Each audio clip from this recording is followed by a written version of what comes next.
Buenos días. No hablo español suficientemente por aquí, entonces hablo inglés. Pardon. Good morning. I apologize, I don't speak Spanish well enough to do it here, so I will be speaking English, and there are translations as we go through. I am Tom D'Alessio. I'm the president, CEO, and publisher of Next City. We are a nonprofit organization whose mission is to inspire social, economic, and environmental change in cities through journalism and events. We publish daily and weekly news posts on nextcity.org. We encourage you all to follow us there. And we run a program for urban leaders under 40 called Vanguard. If there are any urban leaders here under 40, I encourage you to look at our website, nextcity.org, and check us out. I have the privilege today to chair this plenary session on a very seminal topic. We had the opportunity just to hear from Dr. Close about the importance of the new urban agenda. And I'm thrilled that this plenary will talk about how governance must change to enable the smart city. There is a question mark at the end of this caption, but I think we all need to put an exclamation point at the end. And I'd like to briefly introduce our speakers. I will then ask each of them 3 questions or so. They will spend 3 to 4 minutes discussing any or all of those questions, and then I have a specific question for each of our speakers. We will then have some concluding remarks. To my immediate left is Dr. Vivian Balakrishnan. Dr. Balakrishnan is the Minister in charge of Smart Nation Initiative of the Government of Singapore. Next is Ms. Aisha bin Bisher. She is the Assistant Director General of the Executive Office, Smart Dubai Task Force Leader. We also have Mr. Matthew Penchars, who's the Deputy Mayor for Environment and Energy at the Greater London Authority. And last but not least, we have Mr. Amr Salam. Amr is the Global Managing Director for Smart Cities at Cisco Systems. This plenary will talk about the key issues related to smart cities and governance, and I asked each of our speakers to think about 3 key questions. Number 1, cities around the world are embracing the title smart, but are they? Number 2, what's the current status of governance in the best and the worst of smart cities? And number 3, what impediments must be overcome to address current and future challenges? And so at this point, I'd like to start with Vivian and ask Vivian to tackle any or all of those questions, please. Well, that's a very wide set of questions. But since I'm from the government, maybe I'll deal with the governance issue. I think the first thing I would say, coming from Singapore, which is a tiny city-state, 700 square kilometers with 5.5 million people packed into it, is that people's main concern is not technology, but really jobs. So the first duty of any government, given the digital revolution which is going on now, is what are the jobs of the future? Are our people going to be ready for those jobs? Even the arguments, the political arguments about inequality. Inequality, in my hypothesis, is not the result of a right-wing conspiracy, us versus them, Occupy, etc. It's really also a reflection of a technological revolution which is decimating jobs, which is decreasing the value of good middle-class white-collar jobs, and things that used to take half a century or a century to occur. These changes are now occurring at a rate of decades, and most people are going to need more than one job in their lifetimes. So jobs, number 1. Number 2 is they're interested in the quality of life, meaning it's all well and fine to have Wi-Fi everywhere, to have sensors everywhere, but is it going to make a difference to my life? Is my daily commute going to be shorter, more pleasant? Are my interactions with government going to be customized, going to be relevant? Are my needs going to be met? So that's the second, the quality of life. The third part is somewhat topical now. The digital revolution has not created one happy global village where we all understand each other, we all watch the same shows, and we all subscribe to the same political ideologies. In fact, one problem with the internet and the World Wide Web as it is now is that no matter how crazy you are, you can find someone crazier to affirm your radical views. And at the extreme, extremism, terrorism, tribalism, and the fact that everybody feels like a minority now. Because, for most of human existence, we've lived, worked, played with people who looked like us, smelled like us, ate our food, prayed to the same God. Now, everyone is acutely aware that you're a minority, that there are people who are different from you. And in this search for identity, search for defining values, tribalism is accentuated and taken to its extreme, ends up with violence and terrorism. So the point is to assume that the internet is a recipe for world peace and a global village is wishful thinking. So perhaps I'll stop at this point, but leave these three thoughts in your mind, right? That in the end, it's not about technology, it's about impact on people. People's jobs, people's opportunities, and the inequalities which generate during such breathtaking technological revolution.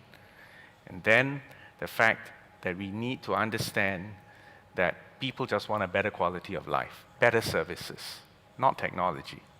And third, think about the potential for extremism, radicalism, and ultimately violence, which is accentuated or facilitated through our so-called smart systems.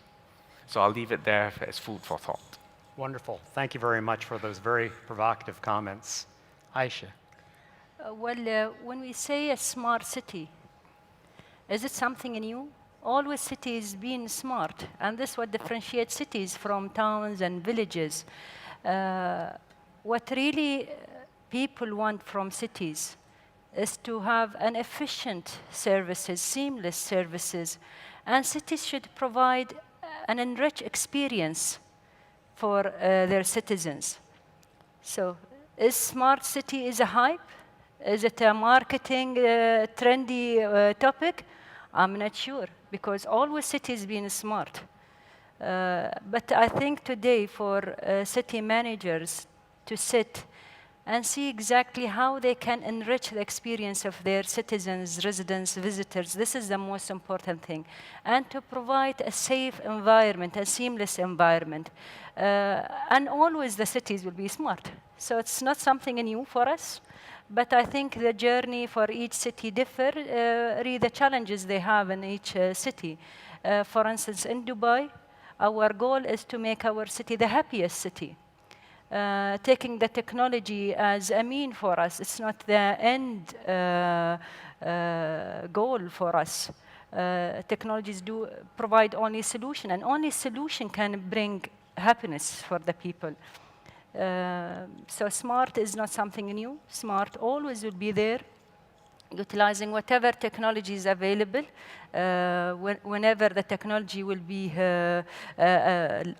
available for city managers, for people to use. But again, cities are smart. Yeah. Thank you. Matthew. Well, we heard earlier in the opening plenary the astonishing urbanization that we're seeing. It's one of the sort of great mega trends we're seeing in the next few decades. And London, which is obviously an old, developed city, is not alone in that. We are growing the fastest in our history at over 100,000 people a year. Now, that may pale in significance some developing countries, China and India, but when it comes to Europe and the West, that is astonishingly quick. We've overtaken our greatest ever population, which was in 1939, then we saw a precipitous drop, and it's now overtaken that. And we're projected to increase from our current 8.6 million to 11 million, or probably somewhere north of that by mid-century. And that's all in an era of much stricter planning controls than we had perhaps 50, 60, 70 years ago when we built a lot of the tube lines out to what were then fields and are now what we call Metroland, the suburbs. And that clearly puts a lot of pressure on the current hard infrastructure that we have. And we've done some detailed work thinking about what we need up to 2050 to house that population, to move them around, to keep the water flowing, to take away the wastewater, to make sure the lights stay on, all within sort of carbon targets as well. And I see there's a sort of burning platform here effectively in that cities need to see, which are growing as quickly as certainly as London, and also have quite an old, hard infrastructure, to get more efficiencies out of that, to have utilization rates much higher, to use things in a more effective way. If we can reduce the peaks at the peak power times, which in the UK are in the morning and early evenings in the winter. Obviously, in other countries, it might be the other way around in the summer. If we can lop off the peak loads, think how many fewer wind farms or nuclear power stations you need to build. Equally, the pressures on the health system. How can we have smart systems to make that more efficient, to treat people in their home rather than healthcare centres, and things like that. And I think that is where I think cities are having to move into smart area, having to set out the problems, and give to the market the data to come up with the solutions to solve those problems. And certainly that is what London has been doing, is liberating our data as much as we can. So we have pretty static public sector data, but also some dynamic public transport data, which has driven forward the developer community to come forward with apps. The City Mapper is obviously the most famous one, but just £1 million of our transit authority's investment in liberating that data has produced hundreds and hundreds and hundreds of these apps, which just shows you what you can do by liberating your data. But there is a real driver around this, certainly in London, and I'm sure among many other cities, is that with this growing population and with difficulties in building the infrastructure at the speed, perhaps historically, that you'd need to do to keep up with that population growth, how can you make the current infrastructure more efficient, and help to deliver effectively more for less? Thank you, Matthew. And Amr. Thanks. When you listen to all the previous panelists, everybody mentioned, Dr. Aisha talked about happy people, Dr. Vivian talked about the people, Matthew spoke about the population. Having a smart city is wrongly perceived as a technology play, while mostly it's all about the people. How do you make the economy, how do you make the social environment, how do you make the environment overall in the city more sustainable to benefit the people that live in the city? If you look at the benefits that people would get from a social environment, from a social perspective, people want the city to be better to live in. They want to be happier. They want to find jobs. They want to be able to enjoy their life in a safe environment. If you look at the economic benefits, the city has to be more affordable to live in, has to attract foreign direct investments, has to attract people to live in the city. The city has to also have an infrastructure that costs less to operate per capita. And from an environmental perspective, the city has to have good quality water, good quality air, has to have a lower carbon footprint. All this is what we call a sustainable environment, and a socially sustainable environment, and economically sustainable environment. In order to achieve this, there are many ways we've worked with governments across the world, and you see that visionary leadership is usually the #1 thing that needs to drive the agenda. In all of the cities that we've spoken about here in the panel, there is a visionary leader that drives the agenda forward. There is a visionary leader that puts the ambition forward. I don't mean that in the other cities or in most of the cities in the world. I've never met with a mayor in a city that told me, I want to be having a stupid city. Everybody wants a smart city. Everybody wants a smart environment to live in. But you have to have the drive to push the agenda forward. You have to have the drive to to break down the barriers and the inhibitors in the environment in order for us to drive the smart city agenda. Creating an ecosystem for the city, from the private and public sector and from all global companies to contribute to the smart city agenda with the academia, with the people, but also involve the people.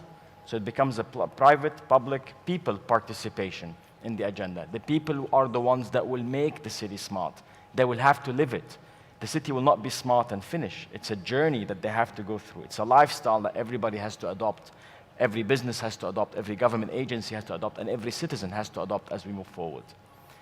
And then obviously, one of the most important factors is having standards across the different agencies in order for the infrastructure to be manageable. If you look at many of the smart cities around the world, every one of them has created something to break down the siloed barriers. If you look at a city like Dubai, there is a council that connects different agencies with a common agenda. If you look at Barcelona, they've created an environment where there is a budget that cuts across all the agencies in order for it to fund the cross-agency initiatives. So on in Hamburg, so on in Copenhagen, so on in Adelaide, in Kansas City, all of the different examples of smart cities. What they need to do is to make sure that the old thinking of every department and every agency driving an agenda that goes deep into one domain without regarding the neighboring domains, that infrastructure is not properly used. In order to manage the infrastructure better and manage the investment better, you need common data. You need a common infrastructure to host everything on top of that. So these are the best practices that we learn from cities that are currently leading in this space. Thank you, Amr. And for those that are tweeting, there were 4 key points that were raised through all this. Again, Vivian identified for us, in particular for the internet, the potential for extremism. Aisha talked a bit about Dubai being the happiest city. We also had a discussion from Matthew, in particular in London, and I thought his term liberating data was absolutely seminal, and we look forward to hearing more about that. And Amr just in particular talked about the private, public, people agenda. So those are 4 immediate takeaways from this. I now have a specific question, excuse me, for each of our panelists. And Aisha, if you don't mind, I'll start with you. Would you please tell us a bit more about the Smart Dubai Task Force team and what lessons you've learned regarding ICT projects? Well, ICT projects based on the people who are running these projects. So if they are not sharing the same vision and they don't have the same agenda, no matter what type of ICT technologies at the back end, it will never be success.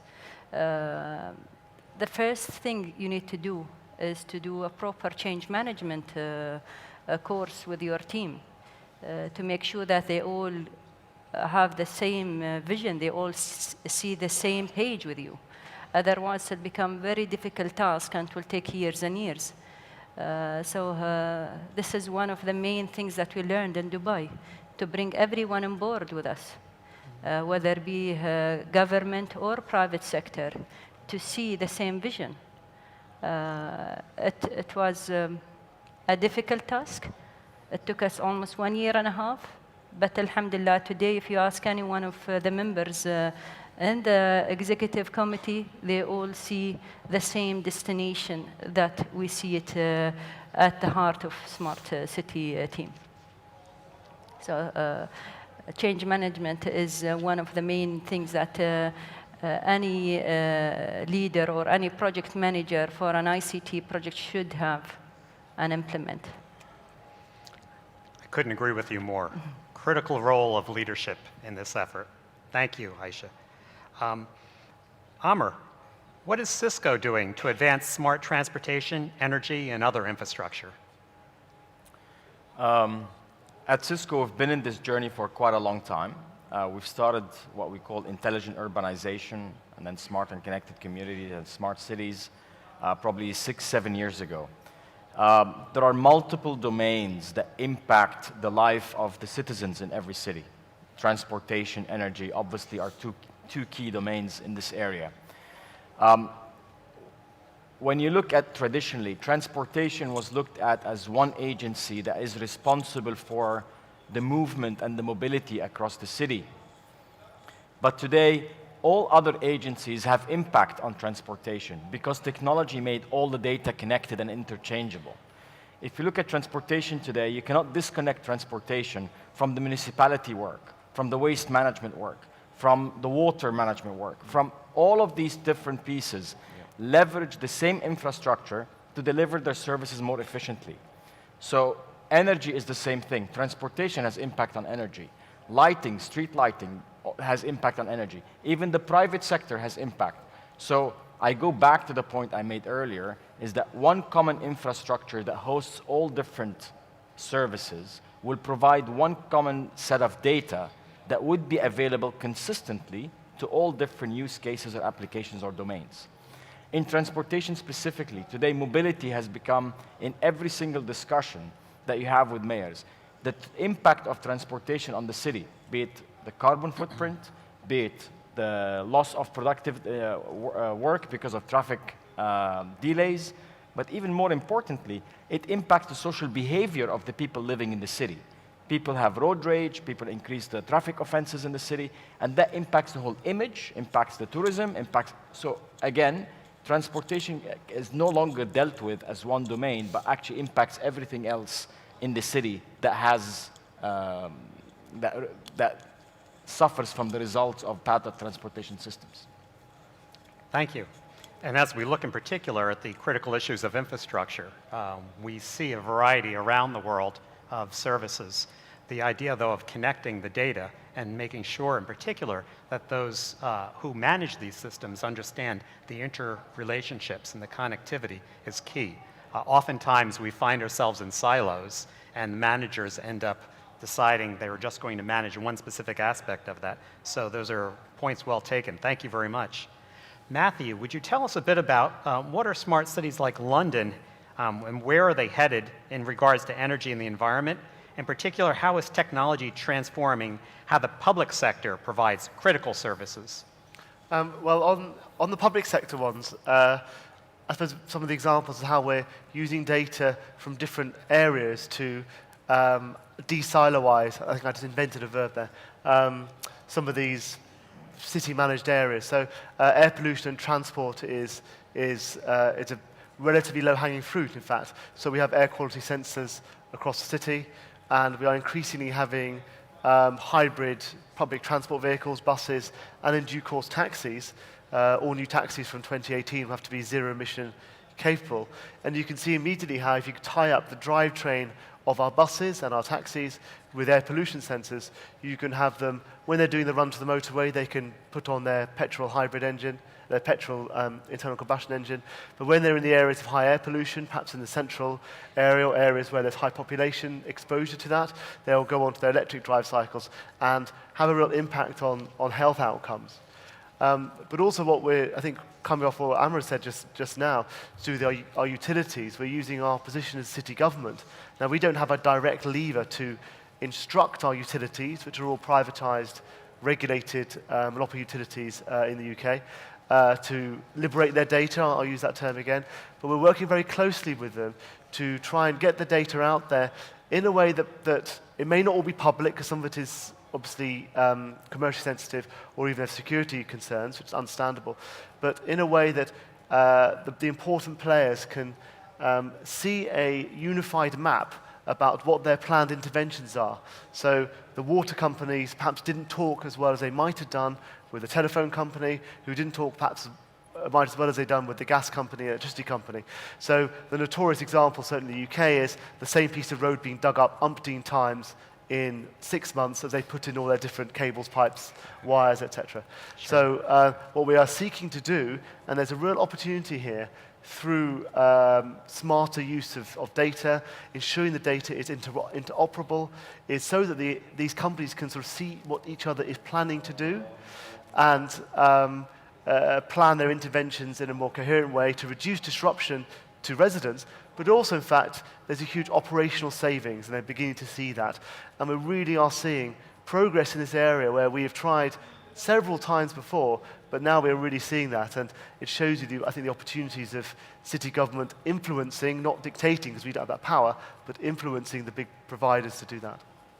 So it sounds like that's that classic line of doing well by doing good.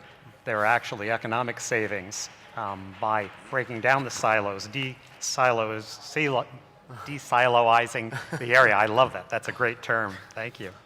And then Vivian, if you wouldn't mind, Based on your Singapore experiences, what recommendations would you give to elected and appointed officials to change the governance model and move the agenda of smart cities? Well, first of all, I'm not sure how much advice we can give. You see, Singapore's unique.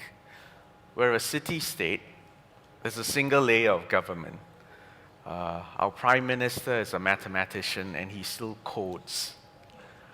I'm not sure how many other heads of state do that. But let me tell you then what we do in Singapore.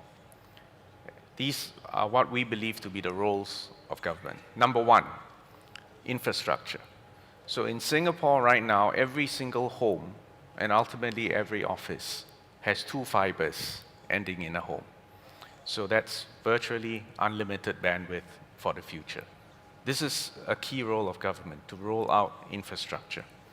Number two, hardware alone isn't enough.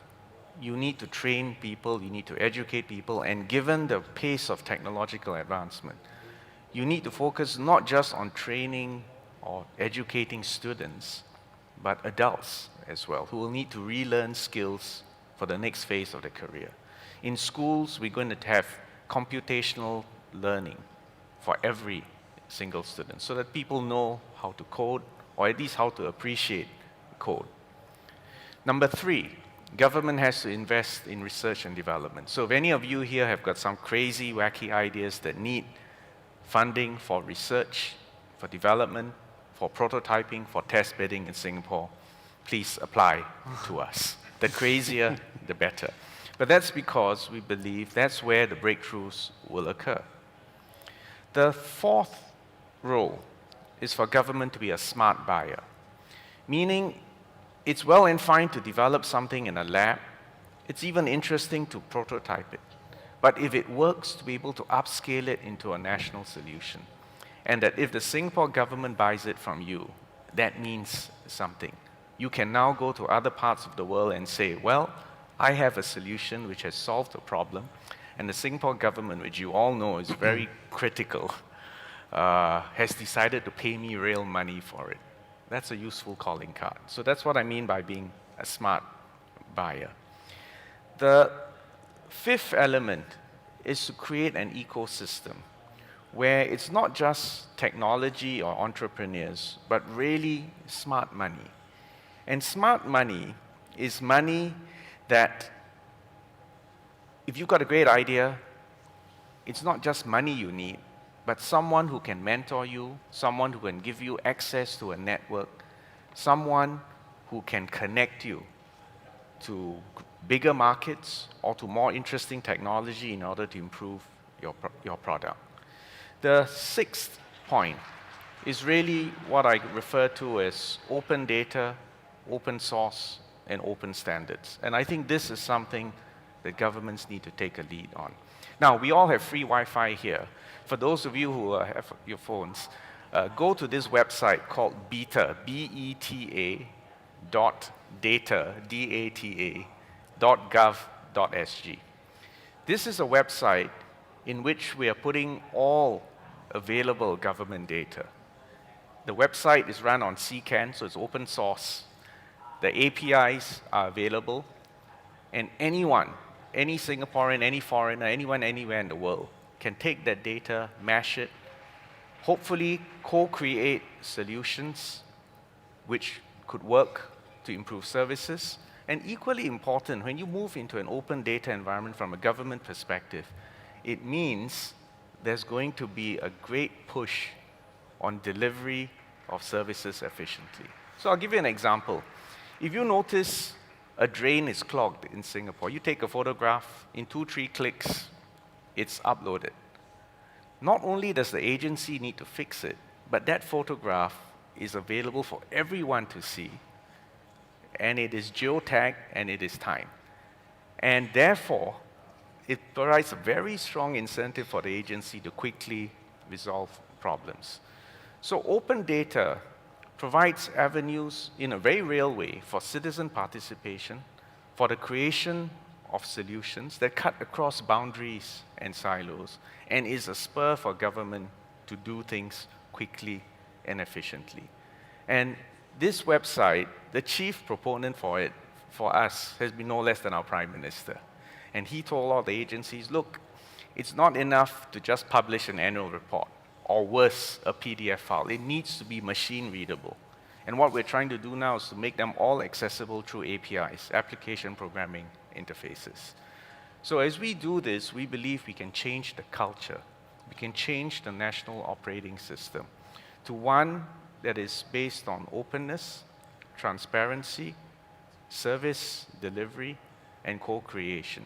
So even when citizens complain, every complaint is a data point. It's worth something. And even better than complaining, create a solution. And if your solution works, we'll buy it from you. We'll give you a financial incentive to do so. So we believe this is what really being a smart, in our case, we don't just call it a smart city, we're trying to be a smart nation. Of course, we're cheating a bit because we're only a city-state. But the point is, a city-state with a single layer of government and making all data available and bringing all the best minds to bear on a problem, both locally and internationally, is one which I think gives us great potential to crack a few interesting urban solutions for the future. So that's the way we do it. Well, thank you, Vivian. We will be taking questions, so if anyone in the audience would like to ask a question, we have 2 microphones. We ask you to come to the microphones. I will just briefly summarize what I just heard. And while Singapore may be a unique situation, the 6 key points that Vivian just identified can be replicable in any community, any city, any nation. Again, infrastructure, hardware alone is not enough.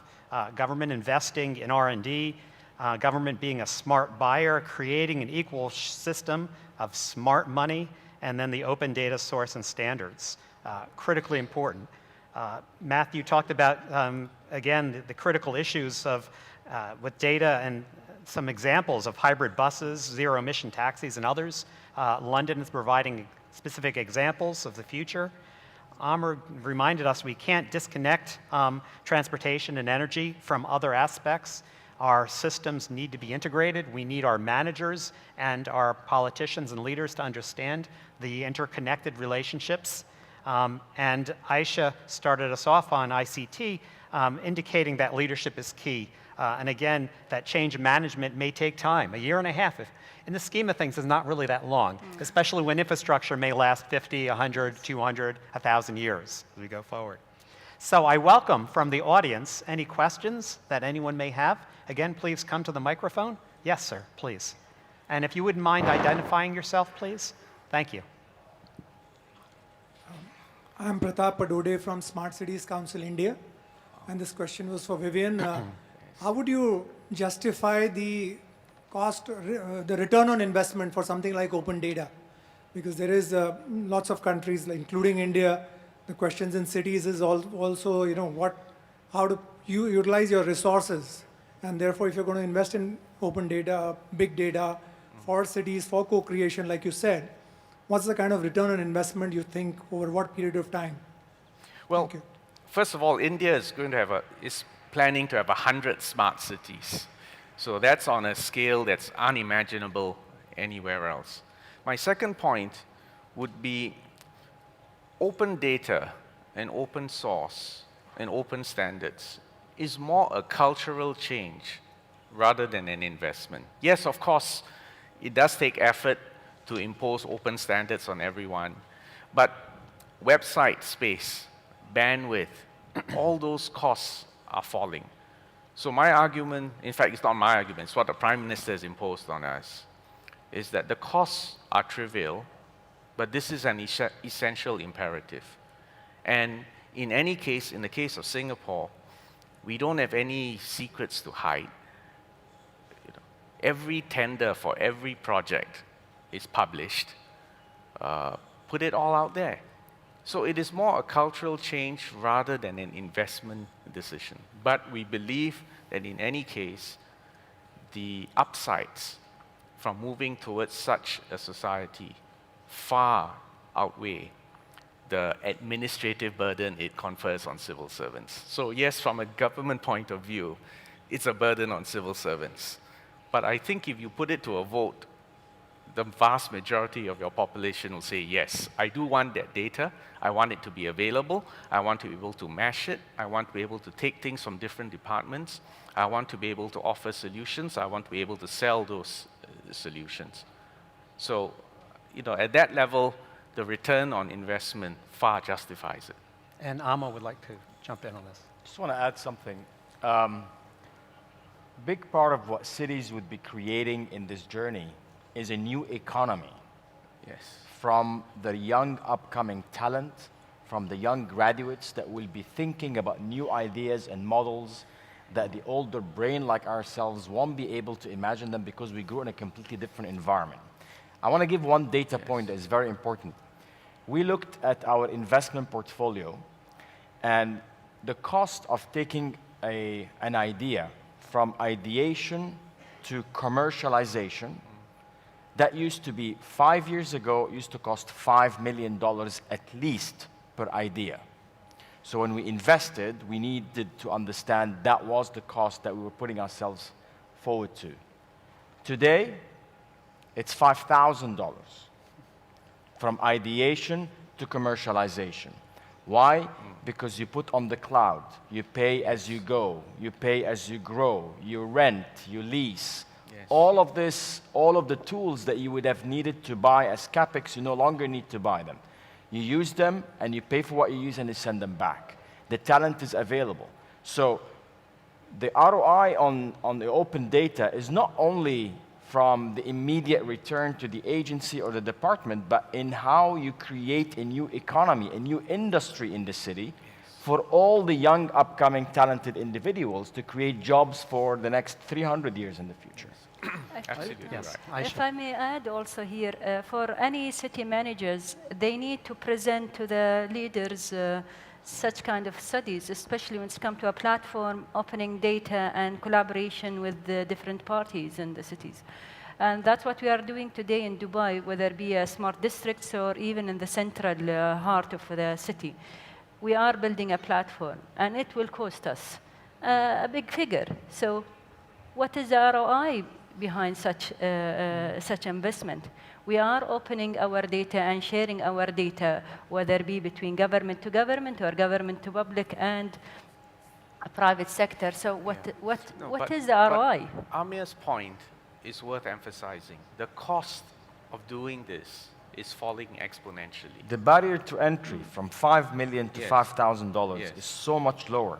For the same amount of money, you do 1,000 more ideas, you bring them to life. 1,000 more today. And this is only in the span of 5 years. But you need to be also smart in putting the infrastructure in place. Absolutely, to That allow will, for it. Yes. make this figure go down to 5,000.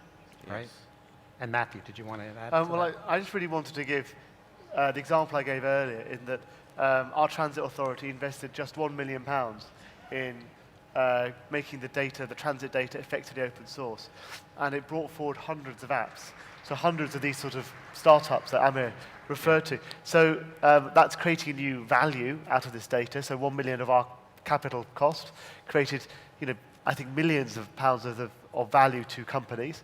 But also, I think it probably changed some transport users' behaviour in that, we have this growing population. We have if you go to London, our tubes can be very squashed.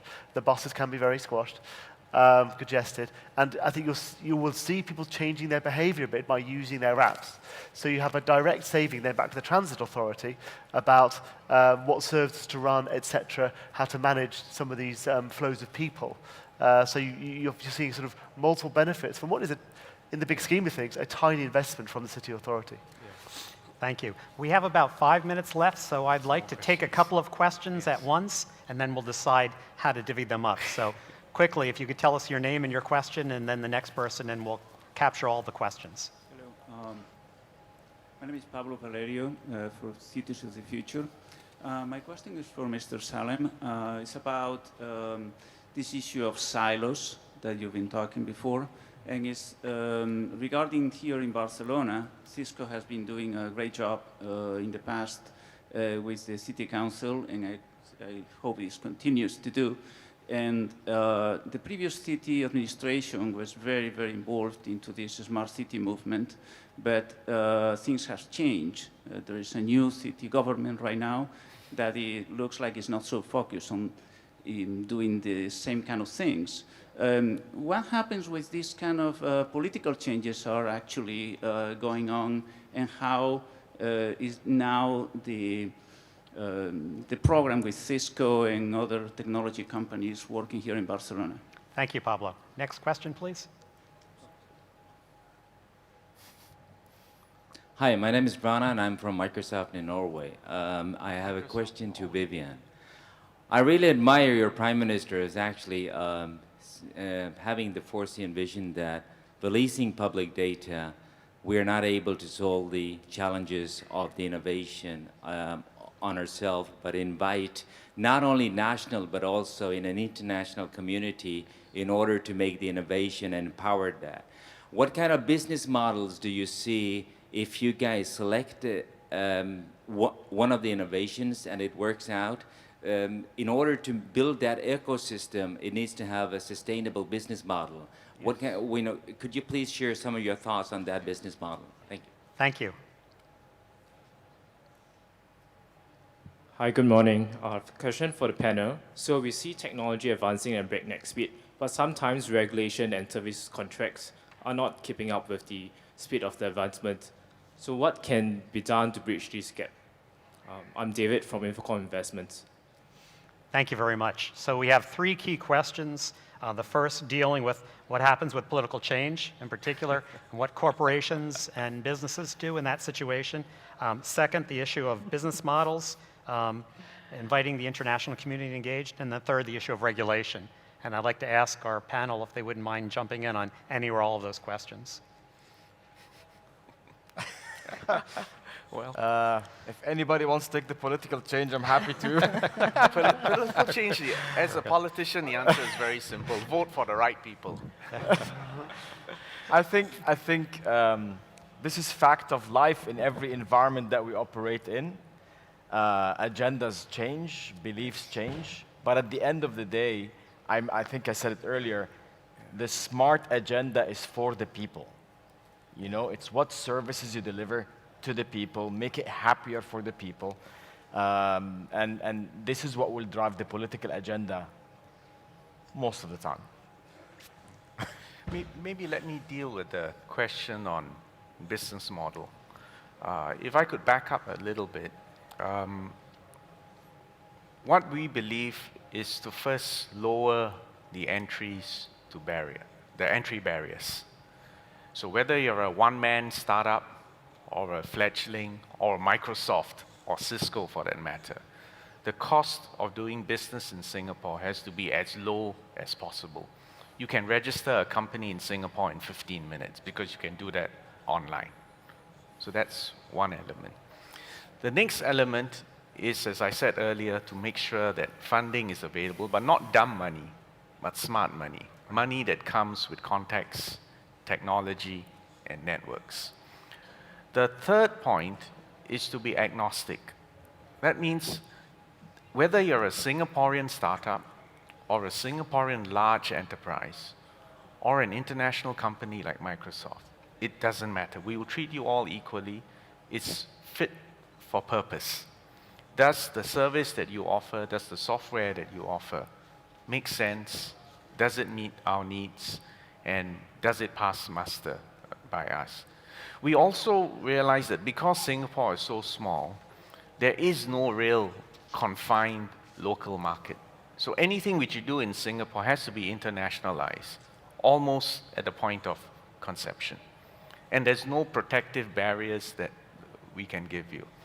So Singapore also offers itself as a launchpad, as a node in a global network of enterprises, so that good companies, good ideas, good startups can use us as a base, as I said, for R&D, for test bedding, for upscaling, and then sell to Singapore and sell to the rest of the world. So I don't have a single business model in mind, but rather to say that because of our unique circumstances, We need to be as facilitative and as open as possible. On the political point, to put things in context, beyond just voting for the right people, if you have changed the culture in your society to one that demands transparency, competence, honesty, service delivery, it constrains your future politicians. So even if you have a change, they can't change too far from those pathways, because that's what people want. They want government which is open, honest, competent, responsive. And ultimately, it is about good governance.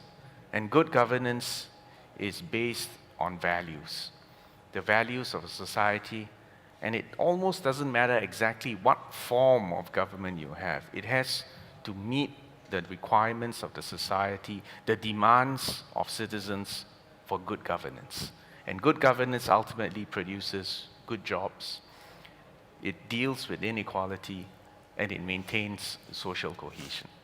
Thank you. And if I could ask Aisha and Matthew to address, in particular, the regulation questions. I think that one was key. In any smart city agenda, the regulation track is one of the main tracks. Not only a regulation related to the ICT infrastructure, but the impact of the ICT infrastructure and any other dimension of the city. For instance, how the ICT infrastructure will affect the road and transport policies and regulation. How is the ICT infrastructure will affect the medical systems, the telepresence, for instance. So all these things, a smart city team or council should look into it and make a proper insight for the best practices happening globally, whether it be from a public sector or even a private sector, and try to draw new policies that can support this dimension in each, in any city. For instance, in Dubai, yes, we are focusing in opening and sharing the data, and we are focusing also, we have a main track to develop a platform for the city. But one of the main tracks also to develop policies and standards around smart cities. We started with the data law, and very soon will be a bundle of ICT regulation, and followed will be a lot of policies and regulation around entrepreneurs, SMEs, and health and education sector. Thank you. And Matthew. Yes, on the regulation, I think there's a few points, and I may be asking more questions rather than answers, but the first thing is we as city authorities, but also our national governments. Now, obviously, Vivian's lucky in that he's both at the same time, yes. But you know, London certainly is around privacy of this data. There's an understandable, perhaps among a lot of people, suspicion of government. There's a newspaper in the UK called the Daily Mail. I always call the Daily Mail test about you know, understandable concern about the government snooping on people. So we talk about having smart Internet of Things, smart fridges, smart freezers. You can imagine the headlines. I can see them already. You know, the government snooping on your fridge, the government snooping on your freezer. So there are issues around regulation. We've heard also some pretty bad data leakages, some of which is very, very personal medical data or people's bank details that have been hacked or somehow been leaked in the system. So it's quite important that we as authorities get regulation around all this data, we're going to use it, so the citizen feels that it's not going to be misused or leaked. I think there's also a difficulty of us as analog regulators when it comes to some of the new startups. They're very exciting, but you know, we've all seen the arguments over Uber all around the world, and London is certainly not unique to that, in that we found it difficult to accommodate a very compelling product that is extremely disruptive with the current business models, and in some ways are perhaps not bringing the efficiencies I talked about earlier. I mean, in fact, Uber has driven more private hire vehicles onto the streets, it's quadrupled them. That's not efficiency, that's something else that's going on there. So it's complicated, but we're slow at reacting to that, and we're going to have to get better as more disruptive companies come along, which are very attractive to consumers, and you don't want to stop them, but you need to make them work in the best ways possible. And the last one also is to do with standards, I suppose. We've talked about it several times, and I grew up with VHS and Betamax were squabbling. I mean, we all knew who won that battle, but we really do need to have some kind of common standards, and we already have several competing standards organizations almost. So I think we need to sort that out so that all their open data platforms across all the world are broadly common, so that all those clever young people can come up with the apps and the disruptive ideas to make our cities run more efficiently and really deliver that value out of the systems. And I think government should work like a facilitator for all the city assets, from infrastructure to applications to data. Right. And we can't push more because the new generation demand is very high. Yes. Indeed. We only have one more minute, and for that last minute, I've asked our panelists to give a very brief answer to what advice would you give to mayors and elected officials in particular to enable a smart city? And I'd like to ask Amr to start.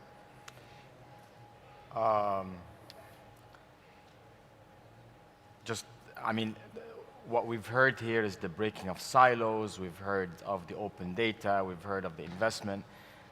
My advice is think of the technology as the enabler to the journey, not the journey. Technology will only digitize the physical world and connect it to the digital world to make things possible.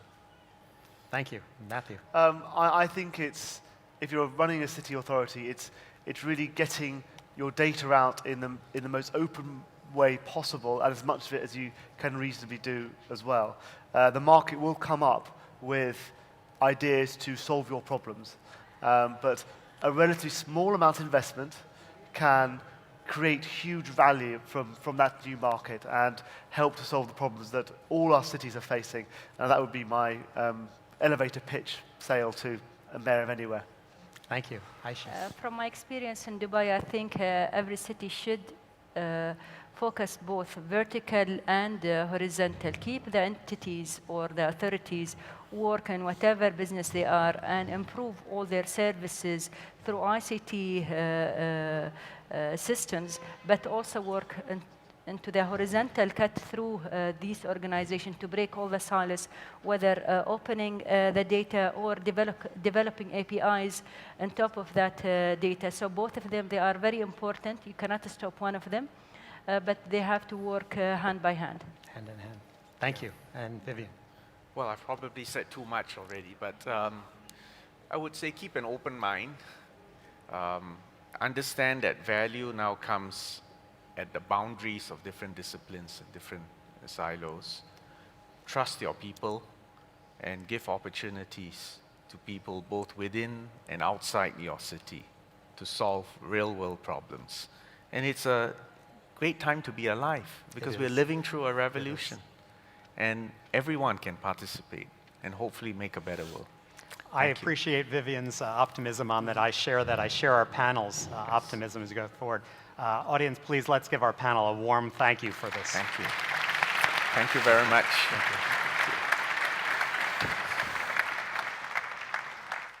Thank you, Tom. Thank you. Thank you, Vivian. We should get a picture together? Yes, I think.